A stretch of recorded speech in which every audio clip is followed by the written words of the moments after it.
இயேசு உங்களை நேசிக்கிறார். பிரியமானவர்களே, இந்த நாளில் ஆண்டவர் நம்மளோடு பேசும்படியாய் வேதத்திலிருந்து ஒரு 3 வசனங்களை கூட வாசித்து ஆண்டவர் நம்மளோடு இடைபடக்கூடிய வேத வசனம் கற்றுக் கொடுக்கக்கூடிய காரியத்தை பார்ப்போம்.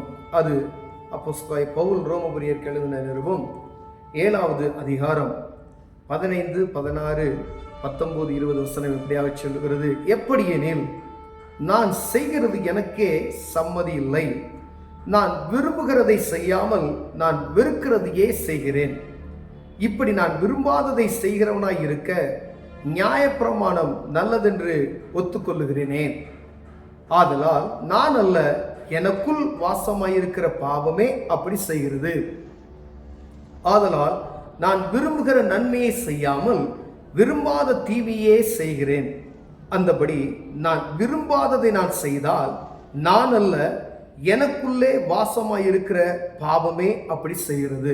பிரியமானவர்களே, நான் விரும்பாததை செய்கிற ஆண்டவர் விரும்பாததை எந்த ஒரு மனிதனும் தன் கையை சுடுவதற்கு கொடுக்க மாட்டான். ஒரு கையில் இதை நெருப்பு என்று என்ன செய்ய மாட்டான், தொட்டா சுடும் அப்படின்னு தெரியும்.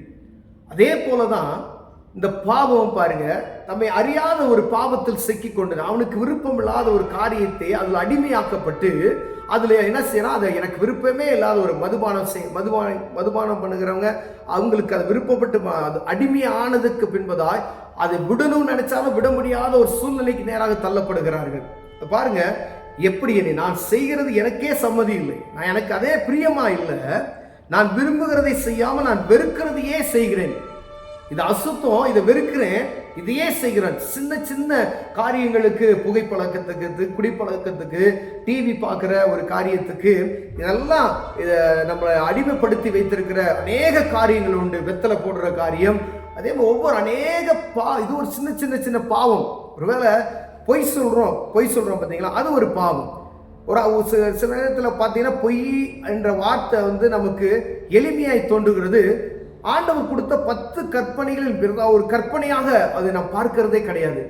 ஏன்னா ஒரு சின்ன விஷயத்துக்கு கூட நம்ம என்ன செஞ்சோம், அநேக நேரங்களில் சாதாரணமாக பொய் பேசி விடுவோம். பிரியமான, அது இருதயத்தில் குத்தப்படலை, அசால்ட்டா நம்ம வாயில் அதை ரெகுலரா நம்ம இருக்கிறதுனால அதை பொய் பேசுகிறோம். அப்படி அப்ப பரிசுத்த ஆவியான ஒரு மனிதனுக்குள்ள வரும் பொழுது அங்கு பாதுகாப்பு உண்டு என்பதை நாம் புரிந்து கொள்ளணும். இங்க பாருங்க, இந்த கீழே இருக்க வசனம் என்ன சொல்லுதுன்னா, பாவமே அப்படி செய்கிறதா. அப்ப ஒரு மனிதனுக்குள்ள பாவம் ஆட்கொண்டு இருக்கும் பொழுது அவன் விரும்பாத காரியத்தை செய்ய வைக்கிறது, அவனை அடிமைப்படுத்தி. மதுபானத்துக்கு அடிமைப்படுத்தப்பட்டு இருக்கிறவன் பரிசுத்தாவின் அபிஷேகத்தை பெற்றுக்கொண்டான் என்றால் அவன் என்ன செய்ய மாட்டான், அந்த காரியத்தை செய்வான். ஏன்னா பாவம் அவனை ஆட்கொண்டு இருக்கிறது. பரிசுத்த ஆவியானவர் அவனுக்குள் வரும் பொழுது இந்த பாவம் எனக்கூடிய பிசாசு என்ன செய்யும், வெளியே போயிடும். ஒரு மனிதனை எப்படியாவது ஆண்டவர் அறிந்து கொள்ளு, இயேசு அறிந்து கொள்ளு, இயேசு உனக்கு சுகம் கொடுக்க முடியும் அப்படின்னு சொல்ற காரணம் எதுக்கு அப்படின்னா, நீ மதுபானத்துக்கு அடிமைப்பட்டு இருக்கிற ஒரு சகோதரனுக்கு எத்தனை மருந்துகள் நீங்கள் கொடுத்தாலும் பாருங்க, அவங்க என்ன செய்வாங்க, குறிப்பிட்ட நாட்களுக்கு பின்பதை மதுபானத்துக்கு அடிமை திருப்பி போயிடுவாங்க. நல்லா பிரேயர் பண்ணி ஜெபம் செய்து தேவ சமூகத்தில் அமர்ந்து காத்திருந்தீங்க, மது பலனை ஒரு ஊழியக்காரரை கூப்பிட்டு நீங்க ஜெபம் செய்து அது நிமித்தமா வரக்கூடிய அற்புதம் இருக்கு பார்த்தீங்களா, அதுதான் அற்புதம். அது மீண்டும் உங்களுக்குள்ள என்ன வருது, ஏன் அப்படின்னா உங்களுக்குள்ள வாசம் செய்கிற அந்த பாவம் என்கின்ற அந்த அடிமைத்தனத்தின் ஆவி ஒரு மனுஷனுக்குள்ள விட்டு வெளியே போகும் பொழுது பரிசுத்த ஆவியை நினைச்சுவாரு, நமக்குள்ள வருவாரு.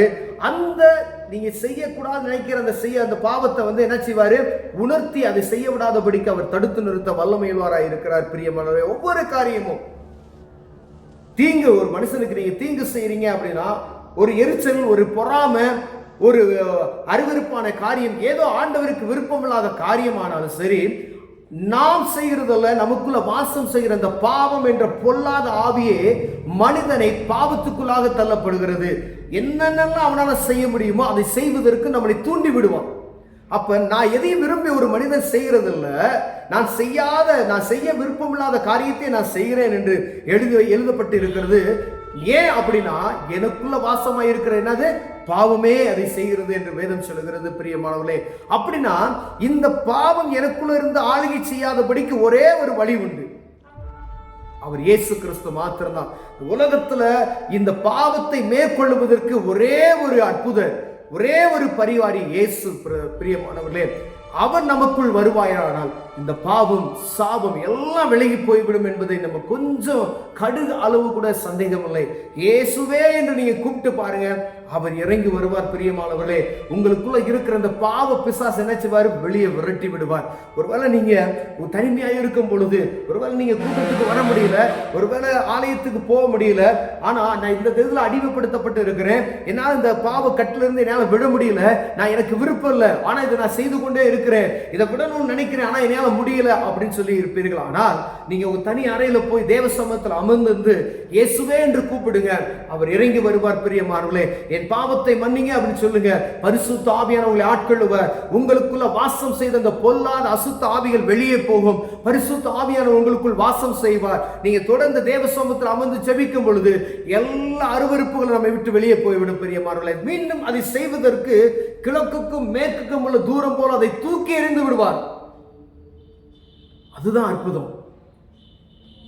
மதுபானத்தினுடைய நினைவில்லாதபடி உங்களை கிழக்குக்கு மேற்கும் உள்ள தூக்கி எறிந்துவிடும். நீங்க பொய் பேசுற ஒரு அனுபவம் இருக்குமேனால் பொய் பேசாதபடிக்கு கிழக்குக்கும் மேற்கும் உள்ள தூரம் போல தூக்கி போடுவார். ஒருவேளை எந்த இடத்துல நீங்க அடிமைப்படுத்தப்பட்டு இருக்கீங்களோ, ஏதோ ஒரு பாவம் உங்களை அடிமைப்படுத்தப்பட்டு இருக்கிறோம், அந்த பாவத்திலிருந்து கிழக்குக்கும் மேற்குக்கும் உள்ள தூரம் போல ஆண்டவர் தூக்கி எறிந்து விடுவார். ஒரு காரியம், இயேசுவே என்று கூப்பிடுங்க, அவர் வருவார். அற்புதங்களை செய்ய வல்லமையுள்ளவராக இருக்கிறார். கண்களை மூடுவோம், ஜெபம் செய்வோம். அன்பின் தகப்பனே, எங்களுக்குள்ள வாசம் செய்து கொண்டிருக்கிற அந்த பொல்லாத பாவம் என்கின்ற இந்த பிசாசை இயேசு வெளியே விரட்டும்படியே நாங்கள் ஜெபிக்கிறோம். இயேசுவின் நாமத்தில் பிதாவே, ஆமென்.